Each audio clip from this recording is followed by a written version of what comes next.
dia 26 de maio de 2021. Nós estamos em mais um estudo ao redor da mesa. Hoje o estudo é gravado e as pessoas que estão em casa, que estão cumprindo o distanciamento, vão receber esse material gravado. E as que forem até a igreja no presencial vão ter ali a proposta de um bate-papo. Nós estamos lendo a carta aos Romanos. A carta escrita e é recomendada pelo autor, e como sendo ele ali a recomendação, o ministério, a pregação do evangelho, falando sobre um evangelho universal, um evangelho para todas as pessoas, a criação de uma comunidade que se expande a todos, não apenas fica restrito ao judeu. Bem, e antes de nós começarmos a falar sobre o texto da carta aos Romanos, no capítulo 11, eu quero orar com você. Vamos orar? Senhor Deus, muito obrigado por esta oportunidade que nos dás de podermos ler a Tua Palavra, de podermos conversar, de podermos dialogar a partir da Santa e Sagrada Escritura, ó Pai. Obrigado por cada filho, cada filha Tua que participa desse momento.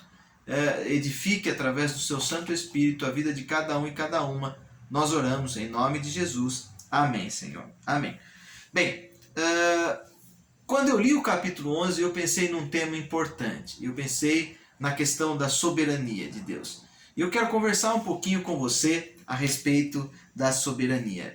A primeira etapa aqui que eu coloquei da divisão do capítulo, eu pensei de nós fazermos a leitura do versículo 1 ao versículo 10. Eu não vou ler com você aqui para que você seja desafiado, desafiada a ler na tua casa. Vou apenas citar versículos que me chamaram a atenção e você escolhe aí os versículos que lhe chamaram a atenção aí na sua casa. Então, Romanos 11, do 1 ao 10. Eu coloquei aqui, Deus soberano na vida do povo. Deus é soberano na vida do povo. Olhando para a história do povo de Israel, esse povo ele foi chamado de um povo duro, um povo teimoso até em algumas traduções, né? Um povo de dura cerviz. Esse povo, a quem Deus escolheu, rejeitou Deus como Senhor de suas vidas. Eles negligenciaram a soberania desse Deus. Contudo, mesmo as pessoas negligenciando esse Deus, ele continua sendo soberano na vida dos seus filhos e filhas, na vida dos seus escolhidos e escolhidas. Ainda que nós, povo de Deus, os judeus, ou aqueles que se acham os eleitos e as eleitas, ainda que nós nos desviemos, ainda que nós cometemos os nossos pecados, é importante você e eu lembrarmos do conceito de graça. E eu quero ler aqui, do capítulo 11, os versículos 5 e 6, que dizem assim, versículos 5 e 6 do capítulo 11 de Romanos. Diz assim a palavra do Senhor. Assim, pois, também agora, no tempo de hoje, sobrevive um remanescente, segundo a eleição da graça. E se é pela graça, já não é pelas obras. Do contrário, a graça já não é graça. Aí, talvez isso seja importante nós relembrarmos, que Deus nos escolheu e que essa escolha não dependeu das nossas atitudes, das nossas falhas, porque se assim fosse, nós estaríamos perdidos. E dentro dessa perspectiva, dessa escolha do Senhor, nós somos aqueles que remanesceram, aqueles que continuam firmes. E até aqui o exemplo, nessa primeira parte do capítulo, ele lembra de Elias, quando Elias se sentiu abandonado e Deus em resposta divina ao profeta diz para ele que existiam mais 7.000 pessoas que não se dobraram a Baal. Então tá ali, Deus escolhe pessoas e ele escolhe por meio da graça. E se tem alguma relação de troca, já não é graça. Vocês já pararam para pensar? Então pense comigo agora. Até quando nós cometemos as nossas falhas, cometemos pecado, Deus ainda continua sendo soberano. Ainda que nós nas nossas deficiências e pecados, cometemos aí os nossos desvios, é importante eu e você lembrarmos que Deus é soberano. Ele continua ainda agindo de maneira soberana nas nossas vidas. Aí vamos continuar aqui o capítulo 11. E que soberania é essa? Que soberania de Deus? Que Deus é esse? Como ele age no meio do seu povo? Ora, Deus é soberano para amar. Uma das grandes dificuldades em nós pensarmos na questão da soberania é quando enfrentamos dificuldades, né? Na perda de um ente querido, numa enfermidade, numa notícia que você recebe não tão agradável, quando vem o desemprego e quando você tenta e não consegue, aí você diz para mim, poxa, mas então Deus quis as coisas assim, né? Quando vem um dilema, uma dificuldade, Deus então permitiu que tudo isso acontecesse, então Deus quer que eu sofra? Eu penso que não. A soberania de Deus está justamente no seu amor, que vai além da nossa compreensão. Deus não desiste dos seus filhos e filhas, nunca. A soberania de Deus consiste justamente aí, é no amor. Ele ama incondicionalmente todas as pessoas. E amou e continua amando até as últimas consequências. E aqui eu faço um destaque, né, nessa segunda parte que eu coloquei do capítulo 11, dos versículos 11 ao 24, eu faço a leitura do versículo 11, que diz assim: Pergunto, pois, porventura tropeçaram para que caíssem? De modo nenhum, mas pela transgressão veio a salvação aos gentios, para pô-los em ciúmes. Aí, né? É um Deus que continua amando, apesar de até as nossas transgressões fazem com que pessoas sejam atingidas por esse amor. Ele deixa muito claro para nós aonde está a força da árvore. A força da árvore ou do plantio, seja qual for ali a plantação, está na sua raiz. A raiz é quem sustenta a árvore. É da raiz que vêm os nutrientes para que a árvore ou o plantio sobreviva. Eu faço aqui novamente a leitura do versículo 18 do capítulo 11. Diz assim: Não te glories contra os ramos, porém, se te gloriares, sabe que não és tu que sustenta a raiz, mas a raiz a ti. É Deus quem nos sustenta. É o amor de Deus quem nos sustenta. É o amor de Deus que é soberano por todas as pessoas, que é capaz de nos sustentar e de nos transformar. Deus tem poder para renovar ramos que porventura foram cortados, ou ramos que estão enfermos, ramos que somos nós, ramos que muitas vezes precisam ser enxertados, como diz o texto aí do capítulo 11. A terceira parte que eu classifico aqui desse texto do capítulo 11 vai dos versículos 25 ao 32. Nós vimos que Deus é soberano na vida do povo, Deus é soberano para amar e o amor dele é que transforma. Agora nós vamos ver a soberania de Deus a partir da sua misericórdia, um Deus que é misericordioso. Eu e você não podemos esquecer de um Deus que está sempre pronto para perdoar seus filhos e filhas. Um Deus que está sempre pronto para te ouvir. E ouvir aquele clamor, aquele pedido de perdão. Vamos ler aqui o versículo 32 do capítulo 11. Diz assim: Porque Deus a todos encerrou na desobediência, a fim de usar de misericórdia para com todos. O Deus que é soberano e que amou incondicionalmente, Ele conhece o seu coração, a sua mais íntima informação essencial. Ele sabe das nossas desobediências, mas Ele também prova o seu amor através da misericórdia que Ele exerce para com todas as pessoas. Deus é soberano e misericordioso com todos e todas nós. Fechando esse capítulo 11, como um fechamento aqui do nosso capítulo de hoje, do estudo de hoje, estudo não, né? Uma conversa, eu assim prefiro tratar. Aí tem os versículos 33 e 35. que fala de um Deus soberano e que age como Ele bem entende. Às vezes a gente fica perdido mesmo, né? Poxa, mas por que Deus conduziu as coisas dessa forma? E isso chega até a ser, por vezes, né, irônico, né? Como no sentido de humor, né? Saber que Deus tem caminhos dinâmicos. Nós, seres humanos, por mais que nós nos esforcemos, nós nunca conseguiremos decifrar a forma e os meios de agir do nosso Deus. A beleza da ação de Deus está justamente nesse dinamismo, na variedade de manifestações, na diversidade.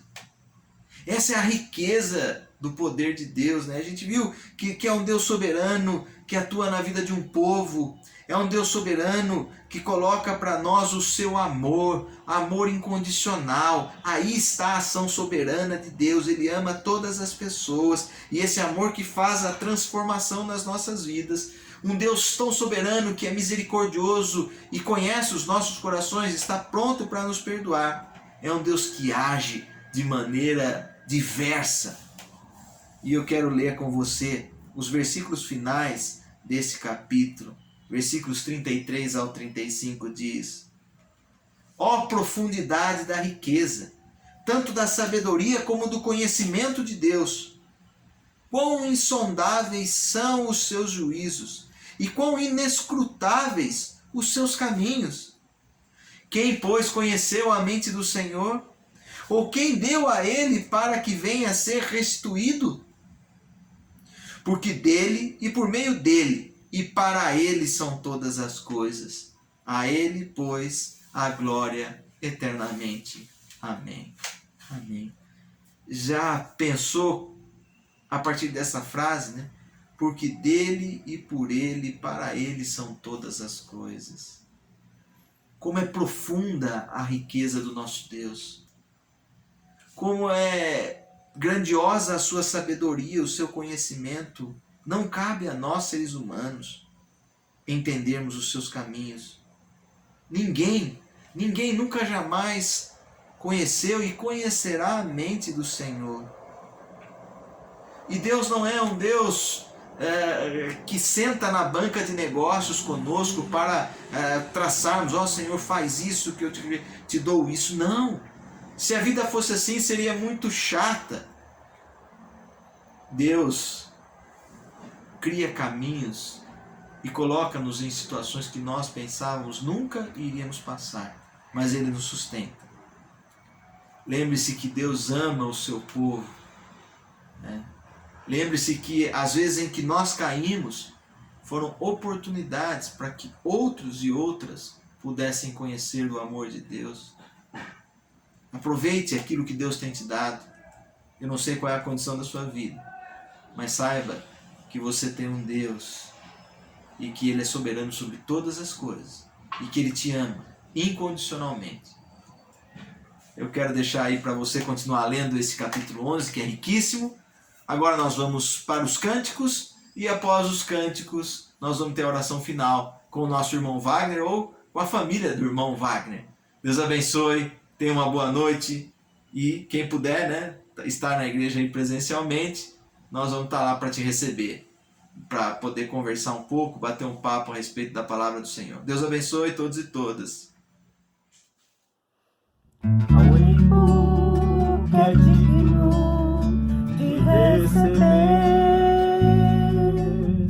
a honra e a glória, a força e o poder, ao Rei eterno, imortal, invencível, mais real, a Ele ministramos o louvor. Ao único que é digno de receber a honra e a glória, a força e o poder, ao Rei eterno, imortal,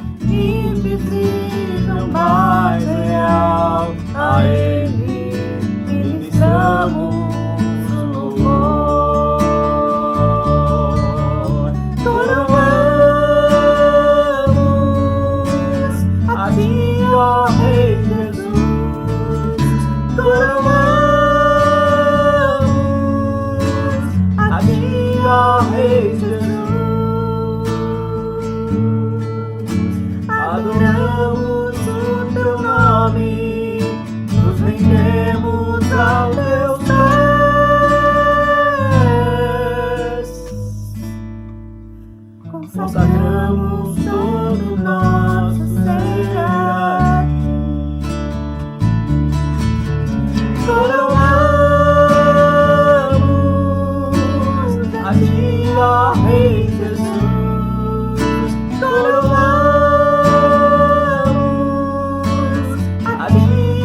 Rei Jesus, adoramos o teu nome, nos rendemos aos teus pés,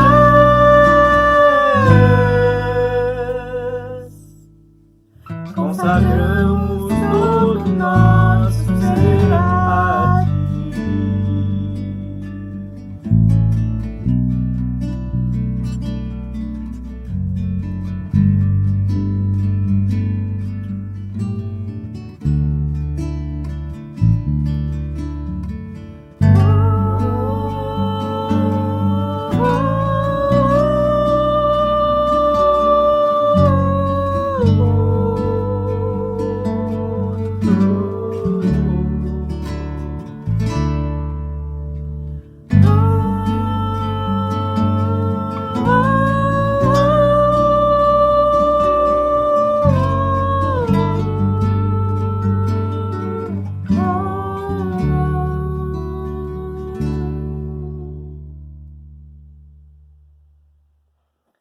Que a paz seja com todos vocês nessa noite e durante o resto da nossa semana.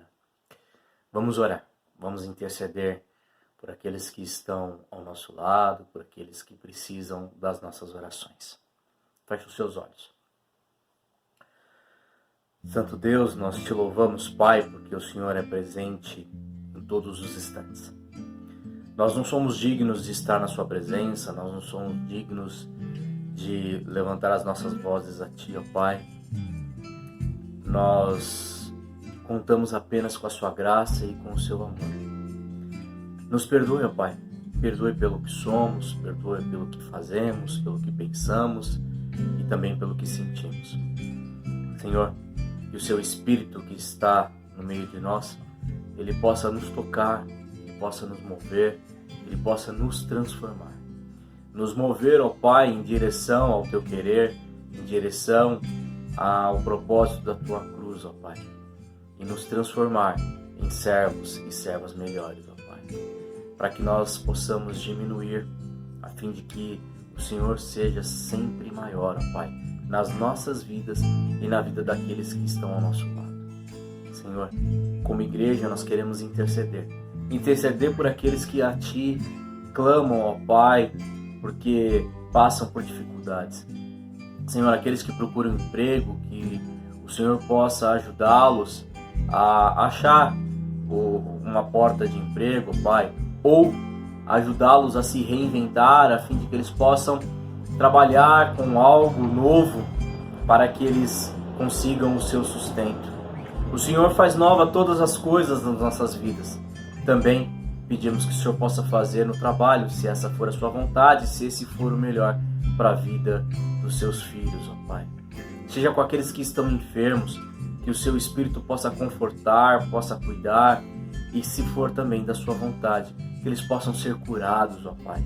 Que a sua glória, que a sua majestade venha sobre eles, meu Deus, e que eles possam sentir o seu amor, o seu poder, meu Deus, restabelecendo a sua saúde. Mas tudo isso, ó Pai, se for da sua vontade, ó Pai, se for para a sua honra e para a sua glória. Senhor, seja com a nossa igreja, que nós possamos ser humildes, que nós possamos ser servos, servas, dedicados uns aos outros, ó Pai. Que nós possamos interceder uns pelos outros, caminhar uns com os outros, ó Pai, apoiar uns aos outros, meu Deus. Senhor, que nós possamos ser fortes, fortes como o seu filho, que insistiu, meu Deus, que mesmo com tanto medo, pedindo para que o Senhor passasse o cálice, ó Pai, no momento um pouco antes da sua morte. Antes de tudo, ele foi submisso a Ti, ele foi corajoso e pediu para que a sua vontade fosse soberana na vida dele. E contudo, seja feita a sua vontade. E assim também seja a nossa oração, a oração da Tua igreja, para que a sua vontade seja soberana no nosso meio, Pai. Seja com o Teu servo pastor, que o Senhor possa sempre cuidar dele, da saúde dele, do trabalho dele, que o Senhor possa guiá-lo, meu Pai, e que o coração dele possa estar repleto do Seu Espírito, meu Deus, e que os seus olhos possam estar sempre voltados para a cruz, ó Pai, a fim de que ele possa liderar, como liderança espiritual dessa igreja, ó Pai, ele possa nos liderar segundo a Tua vontade, segundo o Teu querer, nos Teus caminhos, ó Pai. Senhor, esteja com ele, com a sua esposa, ó Pai, com seus familiares. Cerque-os pela direita, pela esquerda, pela frente e por trás. Que nada possa os abalar, ó Pai. E que nós possamos estar junto com ele, debaixo das Tuas bênçãos, ó Pai, debaixo da Tua graça. Nós Te louvamos e agradecemos porque o Senhor nos permite ouvir da Tua palavra. O Senhor nos permite meditar, meu Deus, na Bíblia, meditar no ensinamento que o Senhor colocou na boca do nosso pastor e foi nos transmitido agora. Obrigado, Pai, porque o Senhor nos ama e o Senhor insiste conosco. Nós Te louvamos, nós Te agradecemos em nome de Cristo Jesus. Amém. Deus abençoe a todos, uma ótima semana e até breve.